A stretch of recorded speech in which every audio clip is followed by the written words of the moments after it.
భారత క్రికెట్ జట్టుకు ఊహించని ఎదురుదెబ్బ తగిలింది. ప్రముఖ ఫ్యాంటసీ గేమింగ్ ప్లాట్ఫామ్ డ్రీమ్11 టీమిండియా ప్రధాన స్పాన్సర్షిప్ ఒప్పందం నుంచి అంతరార్థంగా రద్దు చేసుకుంది. 358 కోట్ల భారీ ఒప్పందాన్ని మధ్యలోనే రద్దు చేసుకున్నప్పటికీ బీసీసీఐకి ఎలాంటి జరిమానా చెల్లించాల్సిన అవసరం లేకపోవడం గమనార్హం. దేశంలో కొత్తగా అమల్లోకి వచ్చిన ఆన్లైన్ గేమింగ్ చట్టమే ఈ అనూహ్య పరిణామాలకు దారితీసింది.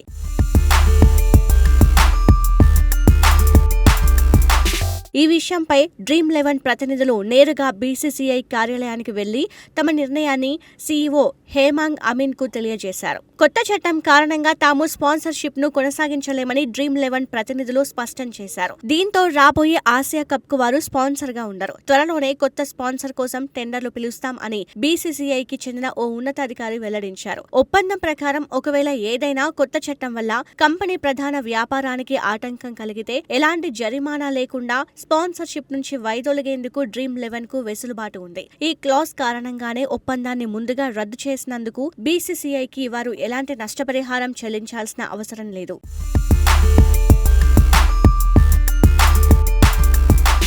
2023లో బైజూస్ స్థానంలో డ్రీమ్11 భారత జట్టు ప్రధాన స్పాన్సర్ గా బాధ్యతలు చేపట్టింది. ఈ తాజా పరిణామం కేవలం బీసీసీఐ పైనే కాకుండా క్రికెట్ ప్రపంచంపై కూడా ప్రభావం చూపనుంది. డ్రీమ్11 ఐపీఎల్లోని పలు ఫ్రాంచైజీలతో పాటు మహేంద్ర సింగ్ ధోని, రోహిత్ శర్మ, హార్దిక్ పాండ్యా, రిషబ్ పంత్, జస్ప్రీత్ బుమ్రా వంటి అనేక మంది స్టార్ క్రికెటర్లకు బ్రాండ్ అంబాసిడర్ గా వ్యవహరిస్తోంది. గతంలో ఇండియా, చైనా ఉద్రిక్తతల నేపథ్యంలో వివో తప్పుకున్నప్పుడు 2020లో ఐపీఎల్ టైటిల్ స్పాన్సర్ గా కూడా వ్యవహరించింది. Caribbean premier league, New Zealand domestic T20 tourney, super smash వంటి లీగ్లకు కూడా డ్రీమ్11 స్పాన్సర్ గా ఉంది.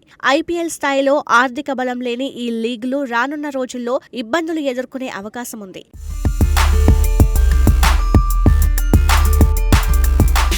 దాదాపు 18 సంవత్సరాల క్రితం డ్రీమ్11 ప్రారంభమైంది. ఇది భారతదేశంలోని అతిపెద్ద ఆన్లైన్ గేమింగ్ ప్లాట్ఫామ్ గా మారింది. ప్రస్తుతం డ్రీమ్11 బ్రాండ్ విలువ దాదాపు $8 బిలియన్, అంటే భారత కరెన్సీలో 69,000 కోట్ల రూపాయలు అని అంచనా. బీసీసీఐ జూలై 2023లో డ్రీమ్11తో 358 కోట్లకు స్పాన్సర్షిప్ డీల్ పై సంతకం చేసింది. ఇక ఈ డీల్ గడువు ముగియనుంది. కానీ కేంద్రం తీసుకొచ్చిన ఆన్లైన్ గేమింగ్ బిల్లుతో తమకు ఇబ్బందులు తప్పవని భావించిన డ్రీమ్11 భారత క్రికెట్ బోర్డుతో చేసుకున్న ఒప్పందాన్ని కొనసాగించలేమని భావించింది. ఈ నిర్ణయాన్ని బీసీసీఐ పెద్దలతో చర్చించగా అధికారికంగా డీల్ రద్దుకు నిర్ణయం తీసుకున్నారు.